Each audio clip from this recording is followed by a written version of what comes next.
Jur 30 currently up right now. We got Jur 30 moving right now.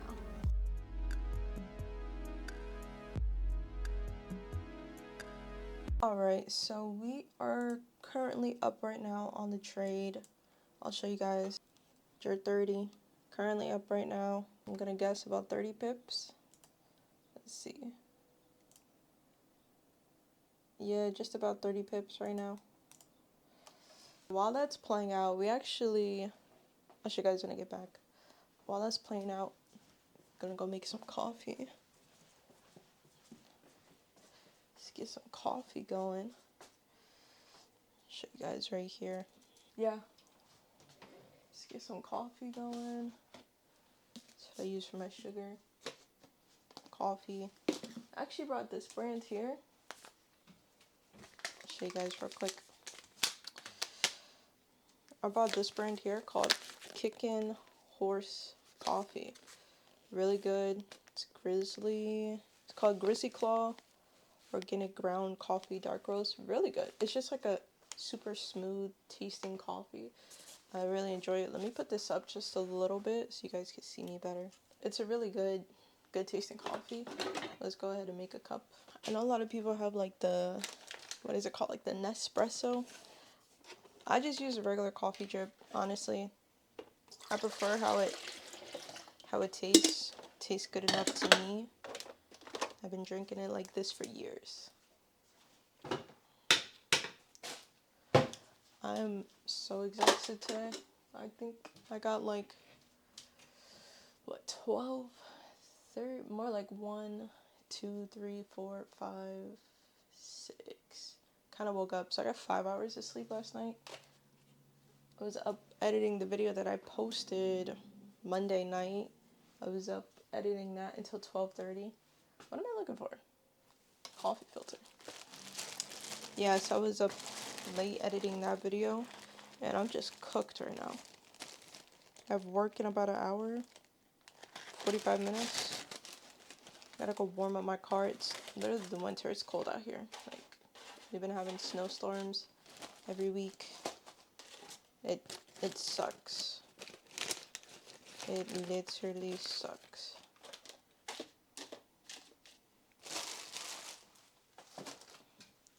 I'm so tired of the cold. I don't want to be in the cold anymore. I want to be in warmth, right? I want to move somewhere warm. Obviously, I'm not moving anywhere warm for the next 5 years minimum, but still, it would be the ideal climate to be in. I think the only problem is, like, I've lived here my entire life, right? I live on the East Coast, New England. I've lived here my entire life, and I feel like it's relatively a safe place. Pretty used to it. My family's been here their whole life. So it's like moving away would just be weird. But eventually, in like the next, between the next 5 to 10 years, I would like to leave this state. I don't think I want to stay in New England for the rest of my life. I don't think that's the move. Alright, let's get this going. Brew that, baby.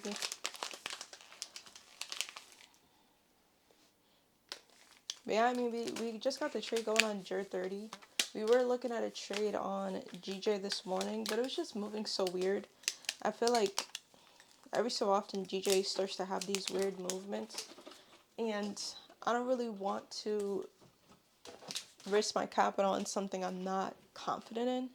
And I was looking, and I was just going back and forth, like, do I want to enter here? Do I want to enter here?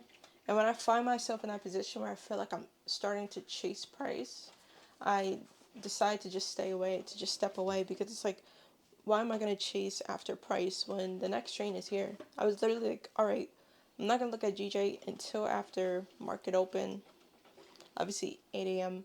New York open, or 9:30, where we possibly could get a retrace and then get in. Because now we're starting to drop, but before it looked like it wasn't going down. But we're in like a very weird range on GJ that we need to get out of.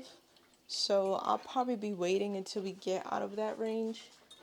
And then once we get out of that range, I feel a lot more comfortable actually taking a trade. Alright. Got our creamer. Yes, I use Coffee Mate. I use French vanilla. I know this is terrible for you, but it tastes delicious. I actually used to do like just milk and sugar. I'll probably get back to that at some point. And that tasted fine enough for me. But when I get back into it, I feel like I have to ease my way. Right, I have to be like, let me get like the most delicious cup of coffee I can make. And then do just about a tablespoon of sugar. I like my coffee sweet. I don't care. Listen,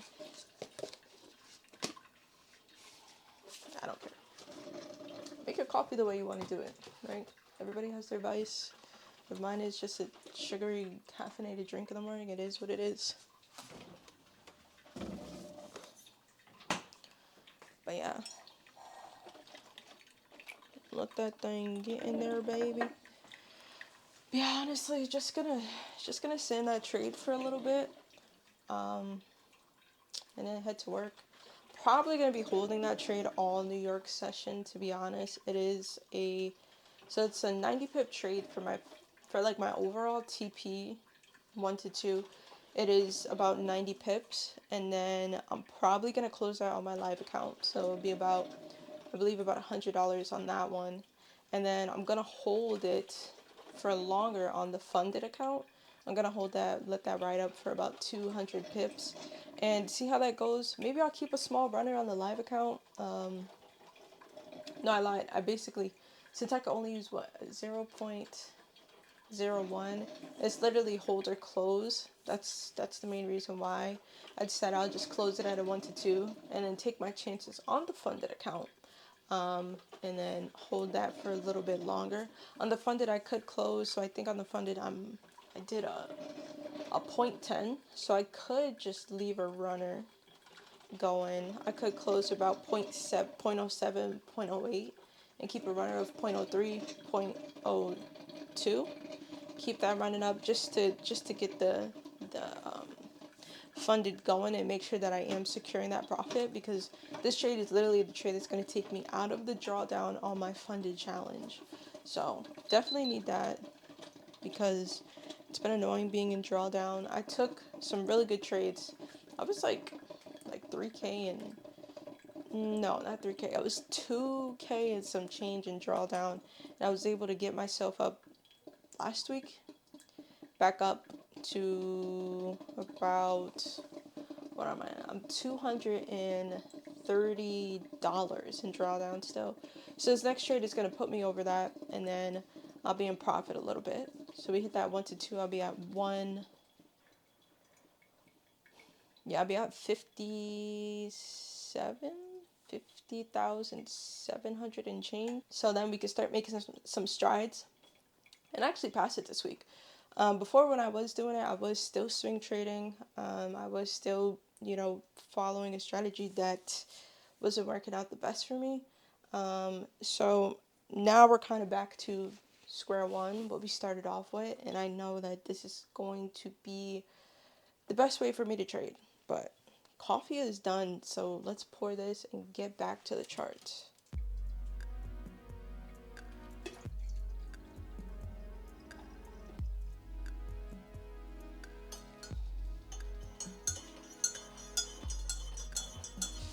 Everybody knows that first sip of coffee, that first sip,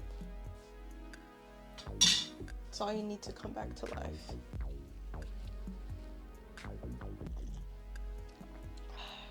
Yep, that's the stuff. I gotta see if I can make another cup before I go to work, because Lord knows I'm gonna need the energy today. But let's see where we're at. Alright, Jer 30 is pushing.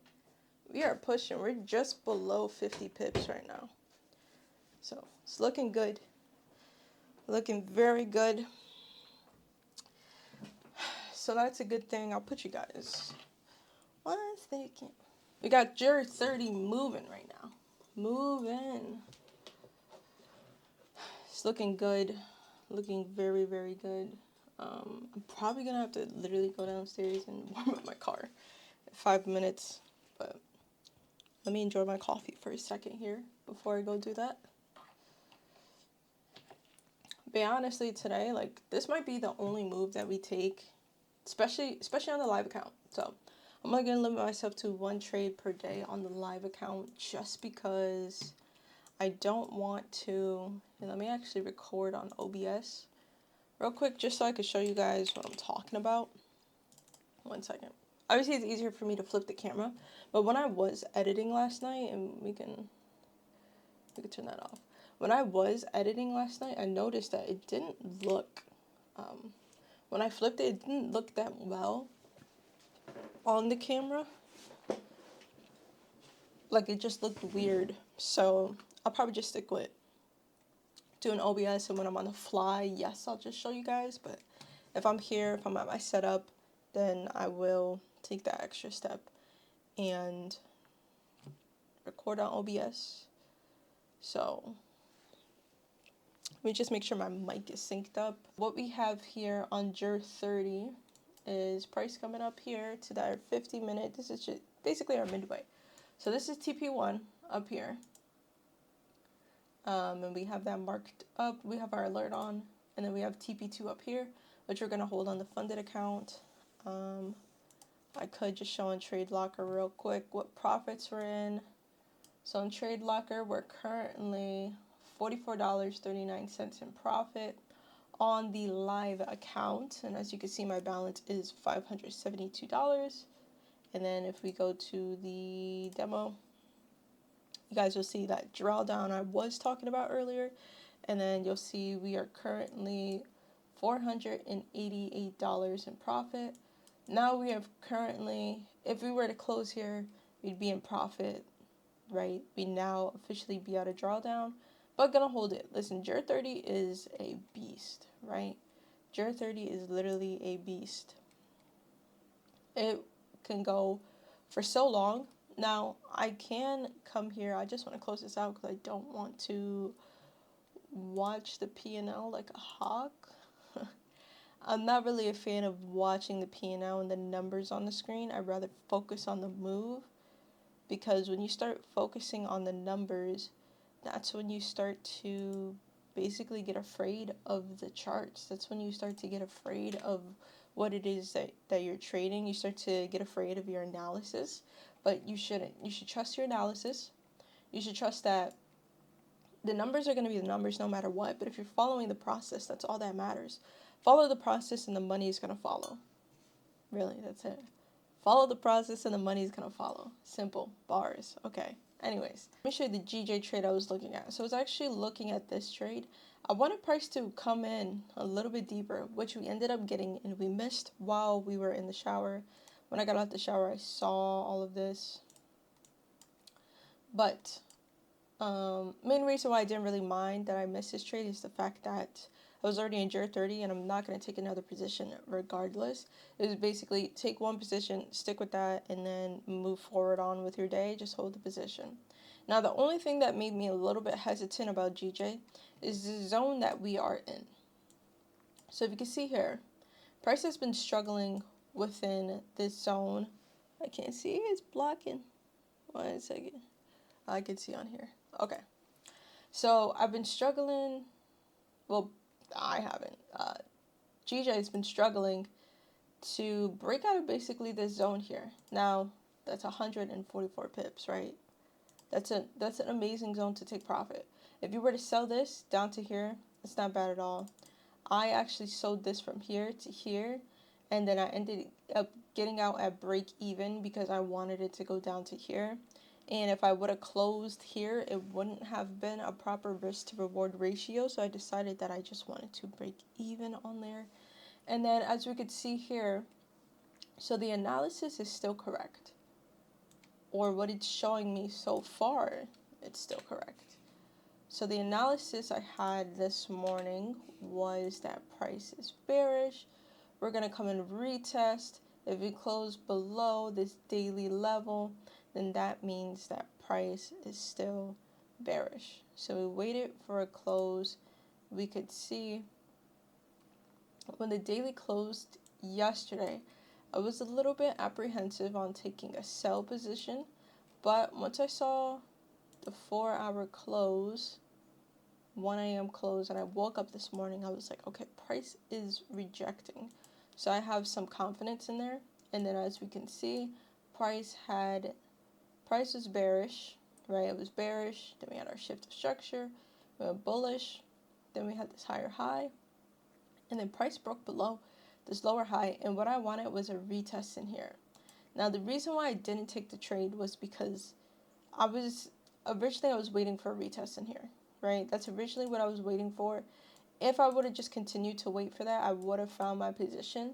But I saw that price started moving down, and I was worried maybe price isn't going to pull up there. We had this 1 hour EMA, and let's just move this out the way real quick.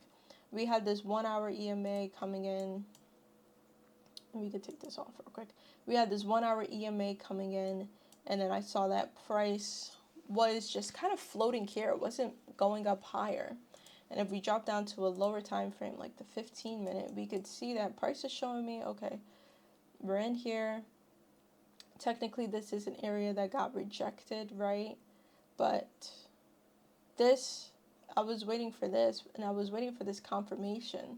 And once we close, and if we go down to a lower time frame, I wasn't really that confident. We had this close here, but I was like, I need a continuation candle. I need a continuation candle for this.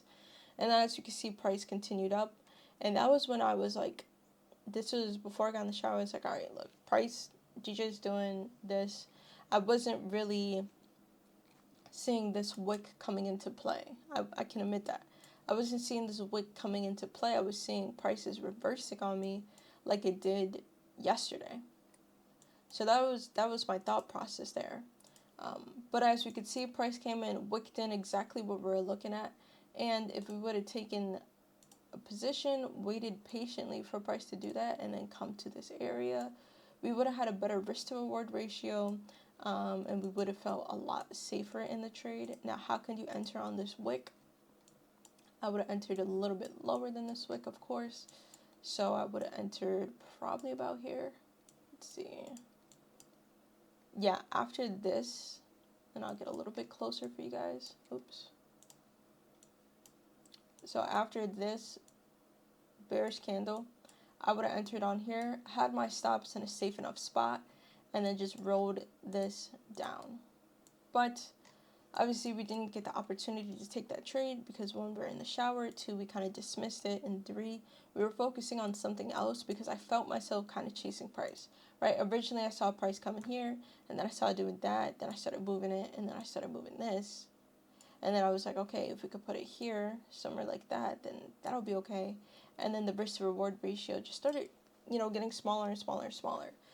When I noticed myself start doing that, that's when I realized that it's time for me to actually step away from this certain pair, step away from the charts, and clear my head, look at something else that's probably going to give me a better entry. Like as you can see, JER 30. This was the better entry for me to take. It was clean, it was cut, precise. We could see on the 5-minute, the whole reason that I took this was because 1, we're bullish. 2, we put this fib level. We saw that price rejected off of that 38. We could see that we closed on that 50% as well. We rejected here. That's showing me that price doesn't want to continue down. And then we had this structure here that we were rejecting off of. And then we could see we had that follow-up. We could see we rejected here. It was a whole bunch of rejections. And then we could see that rejection off of the EMA, right? We could see the shift of structure going on here. So that was the reason for me to take it. And then I saw kind of this, inverted head and shoulders. And I was like, all right, literally we're going to get in once price retest. And that's what we got in. We got that retest here. And then I got placed a little bit higher. That's the only reason why I took the trade, right? It's probably going to play out. If it doesn't play out, it is what it is. This is one of those trades where I'll just let it hit stop loss if it doesn't play out. But it was a great trade. It was a great analysis, follows my plan to the T, right? And yeah, let's just see how it plays out. There's only 2 ways it's going to play out. It's either going to hit TP, hit stop loss. That's it. right? That's all I'm doing on this trade is I'm letting it do whatever. Now, would I go break even? I will go break even once we get our 1 to 2. Technically, we're not at our, actually, we probably are at our 1 to 1 already. Let's see. Oh my goodness, what am I doing? All right. Yeah, so we're not even at a 1 to 1 yet. This is our 1 to 1 here. We need this to hit to get the 1 to 1. So I need that alert to go off to even get a 1 to 1. But I'll be right back, y'all. I gotta go warm up my car. So give me a second here. It has been hit. We're getting pretty close. Let's see. Alright, so we got we got 34 more pips before we take profit on the live account. Now, part of me is having thoughts in the back of my head saying, hold for 200 pips. Hold it. But I'm gonna just take the 1 to 2. Right? I told myself I'm gonna focus on the 1 to 2, so just take the 1 to 2, let it ride out. Again, I could take a 1 to 2. There's nothing wrong with taking the 1 to 2. I think it's just the fact that I want to try my best to leave a runner going at least on one of these accounts. But again, if what's most comfortable to me in this moment is to just take our 1 to 2 where we see fit, where we see price actually going to, I'm not going to be apprehensive about it as well. So we got our 50 hit, boom. We could delete that here. And then let's go for, let's get our 100. Let's get our, I lied, it's not 100, it's 90. It's 91 pips. Yeah, so let's get that. So as you guys can see, price started to play around so close to my TP. And I was waiting for a break of structure, something to break structure to tell me not to hold until TP. So with this, I was worried that price was going to pull back, have a deep retest. I could have closed out here, but I still continued to hold, and then I closed out in my position lower, which you'll see very soon. So that blue line that I have there, I said if price breaks that and closes it on the lower time frame, then I will just take the profits that I've been given. And I think I closed out at about $84 or $82, somewhere around there. As you'll see, I'm going to close the position pretty soon.